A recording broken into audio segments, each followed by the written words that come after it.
I never called 911. That's why the voice on the other end terrified me.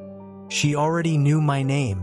She knew my address, and before I could ask how, she whispered 6 words I'll never forget.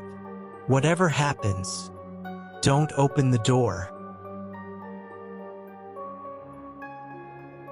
My name is Ethan. This happened 2 years ago, during one of the worst storms my town had seen in decades. The rain had been falling non-stop since the afternoon. By 9 that night, the power had already gone out twice. I lived alone in a small rental house on the edge of town. Nothing unusual ever happened there. It was quiet, safe, boring if I'm being honest. That night, I ordered takeout, watched an old movie, and planned to go to bed early. Around 11:40 p.m., the lights flickered again. The television shut off. The room went completely dark. I grabbed my flashlight from the kitchen drawer and waited for the electricity to come back. Instead, my phone rang. Unknown number. I almost ignored it. Something told me not to. I answered. Hello. A woman's voice replied immediately. Calm. Professional. Mr. Carter? Yes. This is 911 dispatch. I frowned. I think you've got the wrong number. There was a brief silence. Then she spoke again. No, Mr. Carter. We're calling because we need you to stay exactly where you are. A strange feeling settled in my stomach. I'm sorry. I never called 911. I know. Her answer came so quickly that it caught me off guard. I don't understand. She lowered her voice. Listen carefully. Do not look out your front window. Every hair on my arms stood up. What? Please. Don't look. I laughed nervously. Is this some kind of prank? No, it's not. The confidence in her voice made my smile disappear. Can you tell me what's going on? I can, but I need you to answer one question first. I swallowed. Okay. Are all of your doors locked? I looked toward the front door. The deadbolt was locked. The chain was in place. The front door is locked. What about the back door? I couldn't remember. She spoke before I could move. Don't check. What? Stay exactly where you are. The storm outside grew louder. Thunder shook the windows.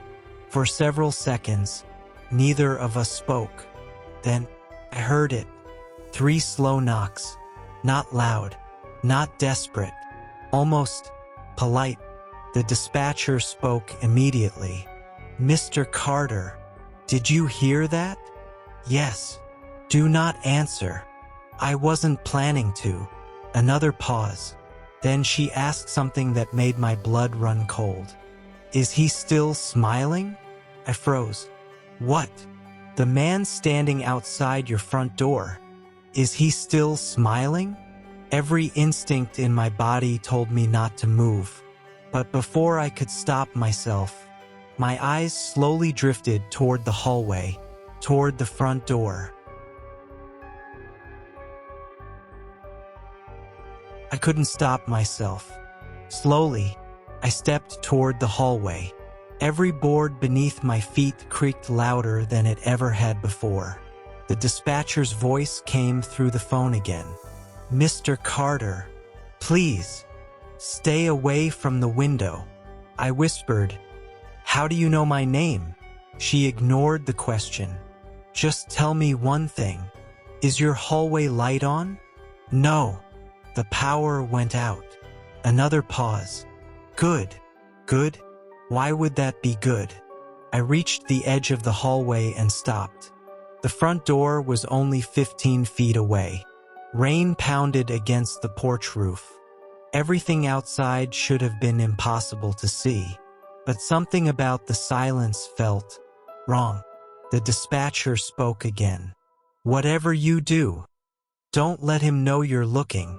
My heart pounded so hard I could hear it in my ears. What does he want? I don't know. Her voice sounded different now. Not scared. Hopeless. I've taken 3 calls like yours tonight. The words hit me like a punch. What do you mean? No answer. Instead, she asked another question. Do you have curtains covering the front window? Yes. Are they closed? I looked toward the living room. They were. I think so. You think. I haven't checked. Don't. The way she said it made my stomach tighten. Then, the knocking came again. Exactly 3 knocks. Exactly the same rhythm. Never louder. Never faster. Almost like someone who knew I'd eventually answer. I backed away from the hallway. The dispatcher suddenly spoke faster. Go to your bedroom. Lock the door. What? Now? I didn't argue. I ran. I locked myself inside the bedroom and pushed the dresser against the door. My hands wouldn't stop shaking. I looked at the digital clock beside my bed. 12:03 a.m. The dispatcher was still on the line. Listen carefully. I'm sending officers. Relief washed over me. Finally. How long? Silence. Then, they're 12 minutes away. 12 minutes? That felt like forever. Then I heard something I hadn't noticed before. A faint scratching sound. It wasn't coming from the front door. It was coming from the side of the house, like someone dragging their fingers across the wooden walls. Slowly, patiently, the sound moved from one side of the house to the back. Then, everything went quiet. Too quiet. Even the rain seemed softer. The dispatcher whispered, Mr. Carter, can you still hear the scratching? No. Another pause. That's not good. What does that mean? It means he's moved. Before I could ask where, a loud crash echoed through the house. Glass shattered somewhere downstairs. My entire body froze. Oh my God! I think he broke a window. The dispatcher didn't respond.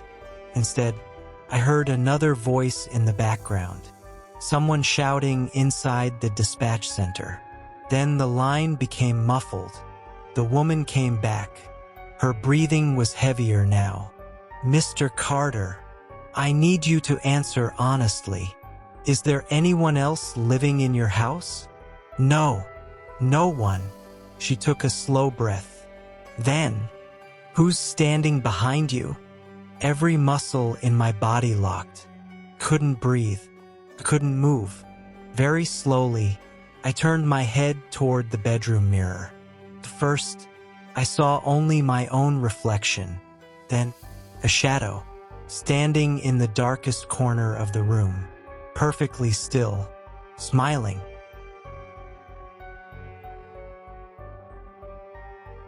For a moment, I couldn't move. The figure in the mirror didn't move either. Simply stood there, smiling. My flashlight slipped from my hand and hit the floor. The beam spun across the room before stopping against the bedroom wall. Corner was empty. I looked back at the mirror. Nothing. Just my reflection. I stumbled backward, trying to convince myself I'd imagined it. The dispatcher spoke again. Mr. Carter, don't turn your back to the bedroom door. My voice shook. How do you know what's happening? Silence. Then she answered, because I can see him too. A chill ran through my body. What? The officers are almost there. Just keep talking to me. Another loud bang echoed through the house. This time, came from downstairs. The front door. Someone was trying to force it open. Wood cracked. Metal groaned. Then, everything stopped.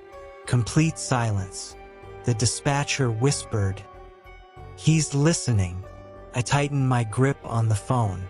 The bedroom felt smaller with every passing second. Then, a voice came from downstairs. Soft, friendly. "Mr. Carter."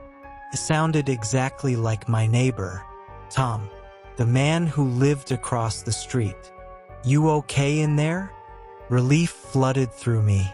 "Tom!" I stepped toward the bedroom door. The dispatcher screamed. "No, that's not your neighbor." I froze. The voice downstairs laughed. Not loudly, just enough to send a shiver down my spine. Then it spoke again. "I know you're scared. It's okay. I'm here to help." The voice changed. It became my mother's voice, then my brother's, then my own. Every sentence sounded perfectly real. Every voice belonged to someone I trusted. The dispatcher whispered, "It copies people. It wants you to open the door." A tear rolled down my face. "What is it?" "I don't know. No one does." The lights suddenly came back on. For the first time in nearly an hour, the house was bright again. I looked toward the bedroom window. Outside, red and blue lights flashed through the rain. The police had arrived. I heard officers shouting, "Police! Step away from the house." Then, gunshots. 1, 2, 3. Silence. The dispatcher stayed quiet. A minute later, someone knocked on my bedroom door. "Mr. Carter? This is Officer Reynolds. We've secured the house." I hesitated. The dispatcher spoke one last time. "Ask him one question." "What?" "Ask him, what color is your front door?" I frowned.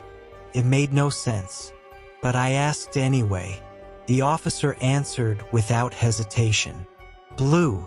My heart stopped. My front door wasn't blue. It was dark green. The dispatcher whispered, "Don't open it." The voice outside became impatient. "Sir, we're running out of time." Then another voice came from downstairs. A real voice. "LAPD. Is anyone inside?" The man outside my bedroom door stopped talking. His footsteps slowly walked away. Then I heard the bedroom window shatter. I dropped to the floor. Seconds later, the real officers burst through the bedroom door. There was no one else inside the house. No broken front door. No footprints. No signs that anyone had ever entered. They searched the property for over 2 hours. Nothing. The dispatcher was gone too. When I called 911 the next morning, they told me something that still keeps me awake at night. "There are no records of any call to your phone." I gave them the exact time, the exact number, everything. Nothing existed. No dispatcher. No recording. No incoming call. I moved out 3 weeks later. I never went back. Sometimes, late at night, my phone still lights up. Unknown number. I never answer, because deep down, I'm terrified I'll hear that same calm voice again. The one that already knew my name. And if it ever tells me to open the door, I'm not sure I'd have the strength to ignore it a second time.